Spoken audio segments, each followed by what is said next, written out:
নমস্কাৰ মৰমৰ ছাত্ৰ ছাত্ৰীসকললৈ প্ৰীতি সম্ভাষণ জনাই আজি মোৰ পাঠ আগবঢ়াব খুজিছোঁ।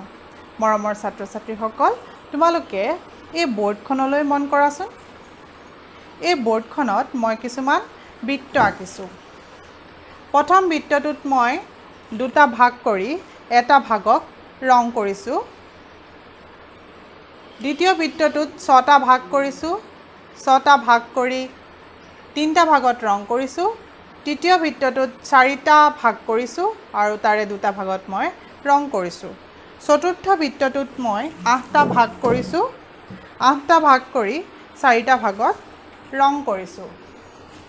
এই প্ৰথম বৃত্তটোত যে মই দুটা ভাগ কৰিলোঁ, এই দুটা ভাগ কৰাৰ কাৰণে দুইটো মই তলত লিখিছোঁ আৰু এটা ভাগত ৰং কৰাৰ কাৰণে এক সংখ্যাটো মই ওপৰত লিখিলোঁ। দ্বিতীয় বৃত্তটোত ছটা ভাগ কৰিলোঁ। 6 সংখ্যাটো তলত লিখি ৰং কৰা ভাগটো ওপৰত লিখিছোঁ। তৃতীয় বৃত্তটোত চাৰিটা ভাগ কৰিলোঁ।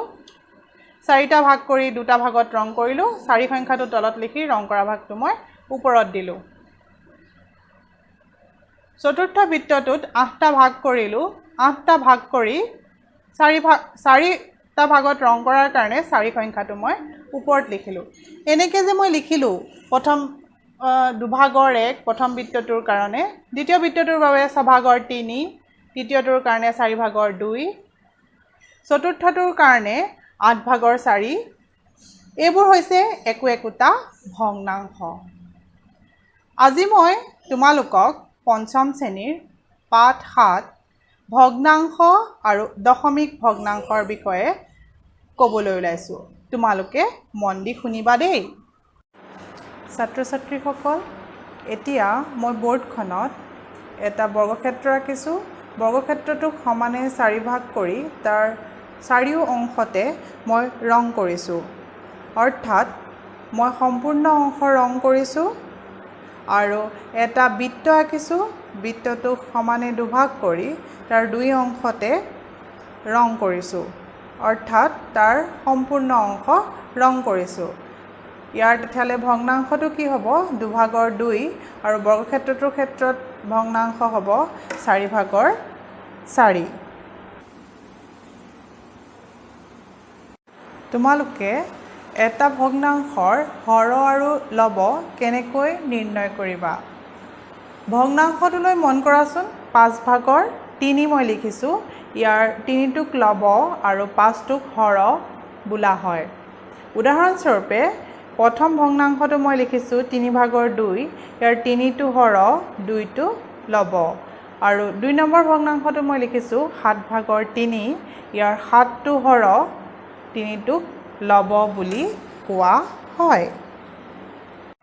তোমালোকে তলত দিয়া ভগ্নাংশবোৰৰ পৰা হৰ আৰু লব বাছি উলিওৱা।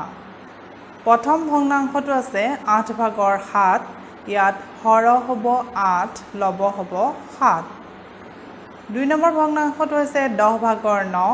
ইয়াৰ হৰ 10, লব 9। 3 নম্বৰ ভগ্নাংশটো হৈছে 9 ভাগৰ 3। ইয়াৰ হৰ 9, লব 3। 4 নম্বৰ ভগ্নাংশটো দিয়া আছে 11 ভাগৰ 3। ইয়াত হৰ 11, লব 3। তোমালোকে এতিয়া হৰ আৰু লব নিজে নিজে বাছি উলিয়াব পাৰিবানে? ছাত্ৰ ছাত্ৰীসকল, তোমালোকে বৰ্ডত অংকন কৰা ভগ্নাংশবোৰলৈ মন কৰাচোন। 2 ভাগৰ 1, 4 ভাগৰ 2, 6 ভাগৰ 3, 8 ভাগৰ 4। এনেবোৰ ভগ্নাংশক সমতুল্য ভগ্নাংশ বা সমমানৰ ভগ্নাংশ বুলি কোৱা হয়। ছাত্ৰ ছাত্ৰীসকল, তোমালোকক এতিয়া দশমিকৰ ধাৰণা দিবলৈ ওলাইছোঁ। তোমালোকে তলৰ ভগ্নাংশবোৰলৈ মন কৰাচোন। 10 ভাগৰ 7, 10 ভাগৰ 3, 100 ভাগৰ 18, 1000 ভাগৰ 29। এই ভগ্নাংশসমূহৰ হৰবোৰ 10, 100, 1000 ইত্যাদি। যিবোৰ ভগ্নাংশৰ হৰবোৰ 10, 100, 1000 হয় তাক দশমিক ভগ্নাংশ বুলি কোৱা হয়। ছাত্ৰ ছাত্ৰীসকল, আমি 10 ভাগৰ 1টোক 0 ফুট 1 বুলি লিখোঁ। ইয়াক 0.1 বুলি পঢ়া হয়। ইয়াৰ ফুট চিনটোক দশমিক চিন বোলা হয়।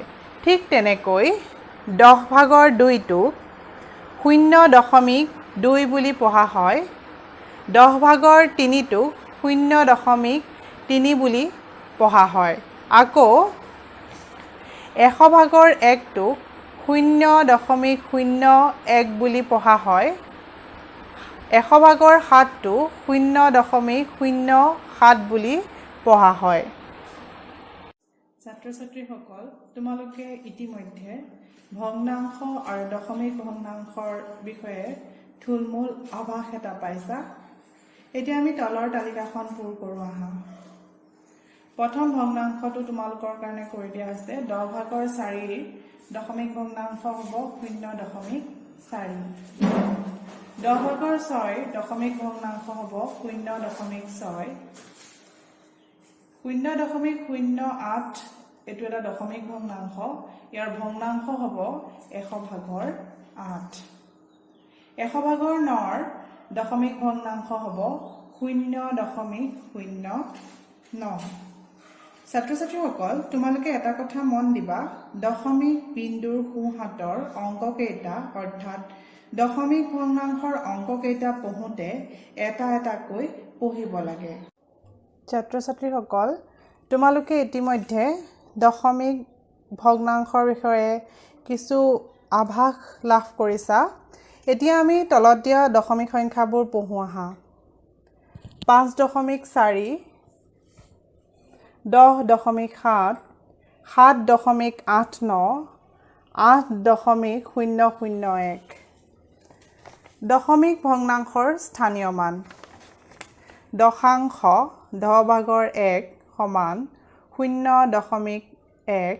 শতাংশ 100 ভাগৰ 1 সমান 0.01। সহস্ৰাংশ 1000 ভাগৰ 1 সমান 0.001। অযুতাংশ 10,000 ভাগৰ 1 সমান 0.0001। ছাত্ৰ ছাত্ৰীসকল, এতিয়া আমি দশমিক ভগ্নাংশৰ স্থানীয় মান নিৰ্ণয় কৰিম। সংখ্যাটো লৈছোঁ 145.23। 3ৰ স্থানীয় মান হ'ব 100 ভাগৰ 3 সমান 0.03। 100 ভাগৰ 3ক 3 শতাংশ বুলিও কোৱা হয়। 2ৰ স্থানীয় মান হ'ব 10 ভাগৰ 2 সমান 0.2। 10 ভাগৰ 2ক 2 দশাংশ বুলি কোৱা হয়। 5ৰ স্থানীয় মান হ'ব 5 পূৰণ 1 সমান 5। ই এককৰ ঘৰত আছে। 4ৰ স্থানীয় মান হ'ব 4 পূৰণ 10 সমান 40। ই দশকৰ ঘৰত আছে 4টো। 1ৰ স্থানীয় মান হ'ব 1 পূৰণ 100 সমান 100। ই আছে শতকৰ ঘৰত। ছাত্ৰ ছাত্ৰীসকল, তলৰ তালিকাখন পঢ়োঁ আহা। ভগ্নাংশ, দশমিক ভগ্নাংশ পঢ়োঁ আহা। 10 ভাগৰ 2 0.2, 0.2। 10 ভাগৰ 3 0.3, 0.3। 10 ভাগৰ 5 0.5, 0.5। 10 ভাগৰ 9 0.9, 0.9। 100 ভাগৰ 54 0.54, 0.54। মৰমৰ ছাত্ৰ ছাত্ৰীসকললৈ মৰম আৰু শুভেচ্ছা জনাই ভগ্নাংশ আৰু দশমিক ভগ্নাংশৰ পাঠটো সামৰণি মাৰিছোঁ। নমস্কাৰ।